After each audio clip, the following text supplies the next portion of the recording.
Moi, j'ai beaucoup travaillé avec deux collaborateurs qui sont à l'étranger. Enfin, Oded Schramm, qui était en Israël au départ et maintenant aux États-Unis depuis quelques années, et Greg Lawler, qui est américain et aux États-Unis.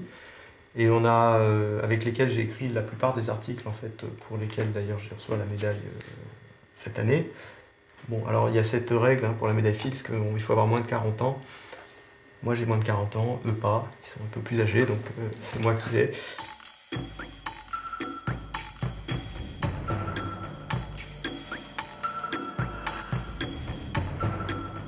Alors c'est amusant parce que je l'ai su 2 mois avant.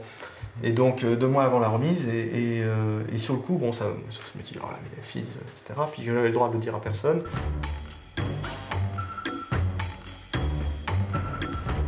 On a trouvé quelque chose, c'est super, etc. Puis après, on voit que bon, dans le monde autour de nous, ne change pas grand-chose. Le nombre de gens qui sont contents parce qu'on a réussi à trouver quelque chose est quand même assez limité, donc pas grand-chose se passe. Donc là, ça faisait un peu pareil. J'étais sur le coup très content, puis après, bon, calme plat.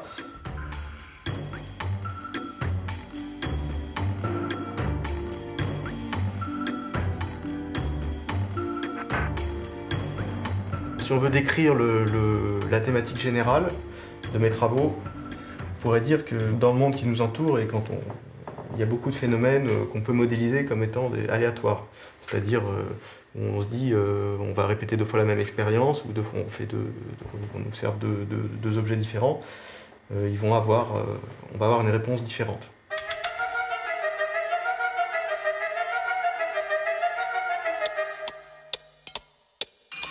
Ça serait par exemple si on prend un écran de télévision noir et blanc. On a un carré noir et blanc, et dedans il y a des pixels blancs et des pixels noirs. Et puis à chaque endroit, on va avoir un pixel blanc ou un pixel noir au hasard. Hein, un peu comme quand on règle la télé, et puis on l'a pas réglé, on a l'écran avec... Finalement c'est tout gris, quand on est très loin on voit un truc parfaitement gris. Mais si on regarde précisément, il y a quand même des petits paquets blancs et des petits paquets noirs. Même si tout s'est formé au hasard, c'est-à-dire chaque pixel a tiré à pile ou face, on peut dire, pour décider s'il va être blanc ou noir, indépendamment des autres. Alors ce modèle-là, on appelle ça la percolation, parce que c'est relié à d'autres systèmes, par exemple de porosité ou de choses comme ça. Et ce à quoi on s'intéresse sur notre écran de télé, par exemple, c'est de regarder si dans l'écran de télévision, il y a un chemin de gauche à droite dans mon écran de télé formé par des pixels blancs. Truc connexe, si on peut aller de gauche à droite en traversant que le long de pixels blancs. Mais on imagine par exemple la percolation de l'eau dans le café, savoir dans le sol, enfin au pétrole, enfin je sais pas, savoir si ça passe ou si ça passe pas. Il y a juste besoin d'un chemin pour savoir si un chemin ouvert, disons, pour savoir si on va passer. Et voilà. Et donc on s'intéresse à ces phénomènes aléatoires macroscopiques comme ça. Et ça, c'est, disons, la motivation venant de la physique. Il y a d'autres parties de motivation qui viennent des mathématiques, qui sont plus difficiles à expliquer comme ça.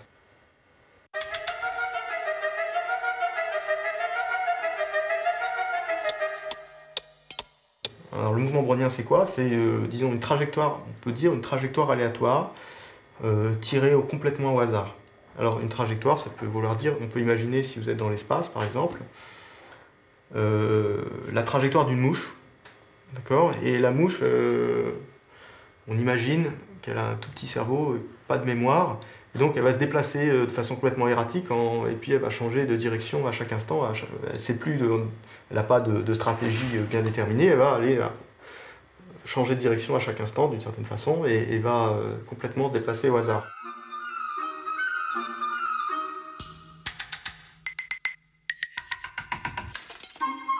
Donc la première personne qui a observé un mouvement brownien, c'est un botaniste qui s'appelle Brown. Et en fait, lui, ce qu'il a regardé, c'est les mouvements de certaines particules en suspension, dans un liquide, qui étaient soumis un peu au désordre des chocs des autres particules. Et bon, aujourd'hui, peut-être la meilleure façon de voir un mouvement brownien, c'est d'aller sur Internet, de taper Brownian Motion sur un moteur de recherche, et trouver des gens qui ont fait des simulations de mouvements browniens. Donc là, je vais sur une page web de quelqu'un que je ne connais pas. Et voilà. Donc ça, si on regarde ce dessin-là, c'est un mouvement brownien qu'on appelle en dimension 1, c'est-à-dire la mouche, elle monte et elle descend. C'est plus une mouche, alors c'est une fourmi qui monte et qui descend sur une tige ou quelque chose comme ça. Alors voilà, alors là il y a quelque chose d'intéressant. Là en cliquant dessus, sur cette courbe aléatoire, en fait on zoome, hein, on essaie de se rapprocher de plus en plus. Et puis si on regarde bien le dessin, en fait, en même temps on se rapproche, et puis de temps en temps disons qu'on écarte d'une certaine façon vers le haut et on écarte d'une certaine façon vers la gauche. Et donc ça, c'est cette idée qui est cachée que derrière le mouvement brownien, qui est un objet continu, hein, une espèce de courbe aléatoire comme ça, il a des propriétés qui sont d'une certaine façon autosimilaires. Ces interfaces et ces objets aléatoires, ce sont des fractales aléatoires.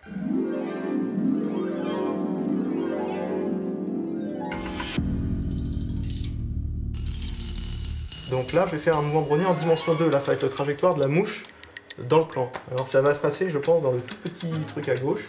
Je ne sais pas si la caméra va pouvoir zoomer, je vais aller un peu plus vite. Voilà, donc là, on voit petit à petit la trajectoire de la mouche là, qui se déplace dans le plan. Je vais prendre un plus gros dessin maintenant, peut-être, je dois avoir ça quelque part sur mes... Trajectoire d'une mouche comme ça, d'un mouvement brownien assez long. Un des résultats qu'on a obtenu, hein, qui paraissait un peu surprenant, c'est qu'en fait la forme de cette tache noire, en fait c'était la même que celle, si on revient à notre écran de télé gris, là, noir et blanc, voilà, ça c'est une île de pixels noirs qui sont tous reliés les uns aux autres. Et ce qui se passe en fait, c'est que si on regarde la forme de ces îles là qu'on observe, quand les pixels sont très petits, en fait c'est la même que les formes qu'on observe là. En particulier, elles vont avoir la même, ce qu'on appelle dimension fractale, qui est 4 tiers. Et ce nombre 4 tiers hein, est important parce que finalement il apparaît pour la percolation, pour les frontières des mouvements browniens et pour beaucoup d'autres modèles en fait. Et ça c'est l'une des choses que vous avez démontrées? Oui, ça fait partie des choses qu'on pouvait démontrer rigoureusement et qui avaient été prédites par les physiciens théoriciens avant.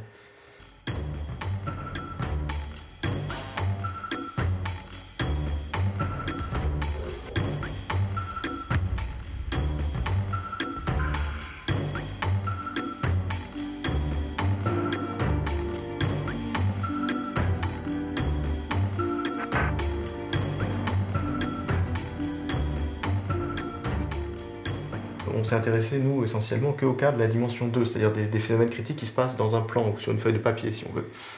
Et ça, autour de nous, quand même, on vit dans un espace de dimension 3, c'est-à-dire il y a un espace, il y a 3 dimensions, longueur, largeur, hauteur, et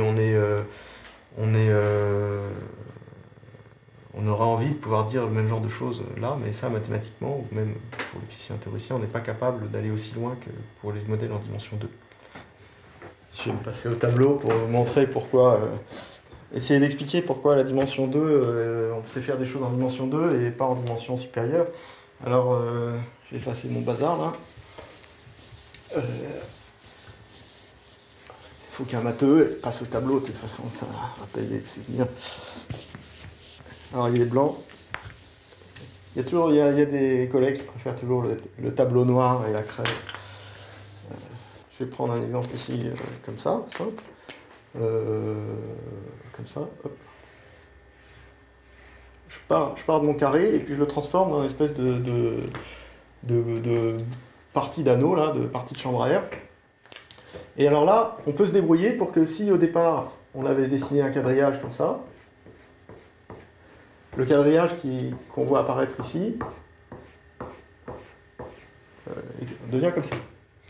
Et ce qui se passe pour cette déformation-là, c'est que, on va dire, ça préserve les angles au sens où si j'avais n'importe quel dessin ici, si je dessine deux courbes ici qui se croisent le long d'un angle droit, quand je les regarde ici, elles vont aussi se croiser le long d'un angle droit, même si elles sont plus droites, etc. Mais localement, où que je sois, en fait, elle va préserver les angles. D'accord ? Alors une application comme ça qui préserve les angles, on appelle ça une transformation conforme. Ici vous dessinez quoi? En fait vous dessinez votre écran de télé. D'accord? Avec les tout petits pixels. Alors après, on envoie l'écran de télé, on le tord, puis là il y a une nouvelle image, mais qui est l'image de. Enfin on prend ce qu'on a observé là, puis on le tord et on regarde ce qu'on observe ici. Maintenant si on regarde dans l'espace, on se dit, on essaie de faire la chose dans l'espace. Est-ce qu'il y a des applications d'une patate, d'une sphère, dans un cube qui préserve les angles? et ben on se rend compte qu'en fait l'espace est trop rigide parce qu'il y a la troisième dimension qui est là et qui nous empêche de tordre la feuille de caoutchouc comme on veut parce que dans l'autre direction, voilà, il y aura des angles qui seront perdus. Et c'est un peu ça la raison profonde, disons, pour laquelle, parce qu'on utilise beaucoup ces idées d'invariance conforme pour comprendre ces systèmes aléatoires en dimension 2, ça marche en dimension 2, cette notion-là, et en dimension supérieure, c'est beaucoup plus... Enfin, on n'arrive pas à tordre l'espace, disons, en préservant les angles.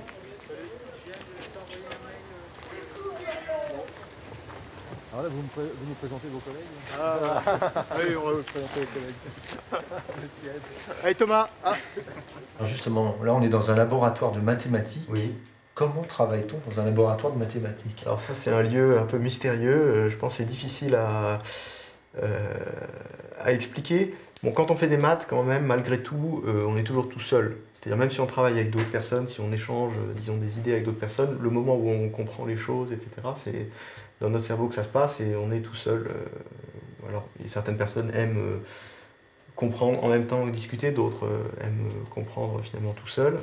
Moi, finalement, j'aime bien échanger avec d'autres mathématiciens, mais au moment où finalement on est peut-être plus créatif ou au moment où on aime mieux être... Enfin, je préfère être finalement tout seul et donc un laboratoire de mathématiques, c'est pas du tout comme un laboratoire de physique ou de chimie où il y a des choses expérimentales qui se passent, où il y a des expériences. Donc chacun, si vous allez dans le couloir là, vous allez voir, il y en a qui travaillent la porte un peu entrouverte, d'autres la porte est fermée.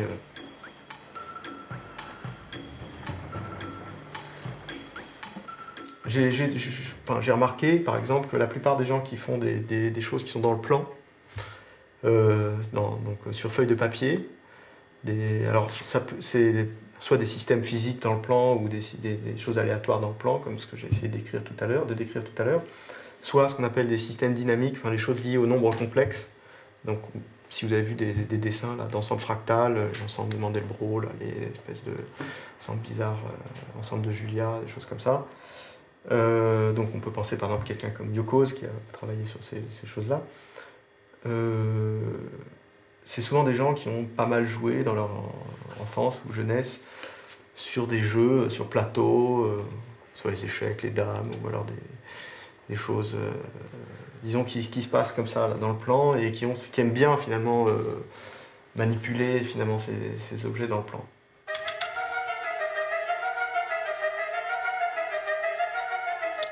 J'aimais bien jouer aux échecs, mais j'étais pas très bon, voilà.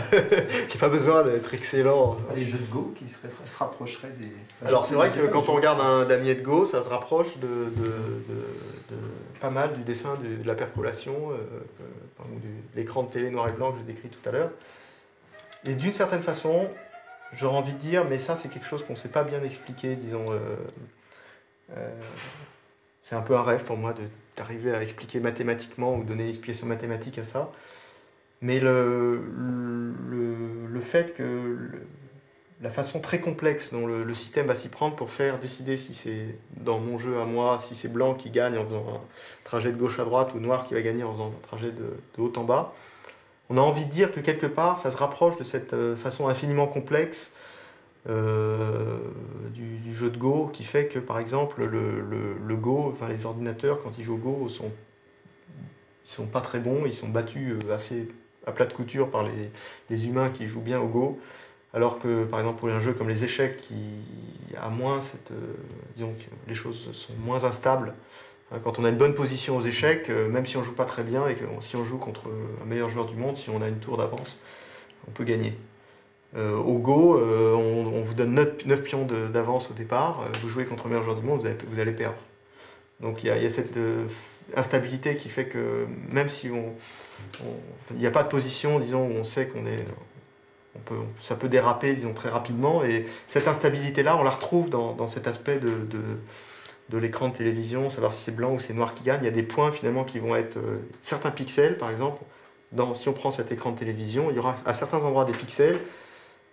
Ça peut arriver, disons avec une probabilité positive, qu'il y ait des pixels où s'ils sont blancs, c'est blanc qui gagne. Et si celui-là, simplement, on le change en noir, en fait, c'est noir qui gagne. Et donc, c'est pour ça qu'avec nos yeux, on n'arrive pas à voir, en fait, parce qu'on n'arrive pas à contrôler en même temps tous endroits pivots, enfin cruciaux pour savoir qui gagne ou pas. Donc il y a un peu un lien avec le Go au sens où moralement un petit peu cette instabilité mais serait reliée à ça. Mais c'est pas du tout mathématique et fait partie des choses qu'on aimerait comprendre un peu mieux. Voilà. Mais c'est un peu relié à ces questions-là. Oui. Moi, ça m'a toujours plu, j'ai toujours voulu continuer. Les objets mathématiques me plaisaient d'une certaine façon. C'était un milieu quand même que je trouvais agréable, l'environnement des gens qui font des maths. Ils sont un aspect décontracté, il n'y a pas de compétition, voilà, on partage ce qu'on fait. Il y a toujours cette idée un peu de gens un peu étranges. Bon, moi qui vois la communauté des gens qui font des maths, je peux dire que c'est pas comme ça.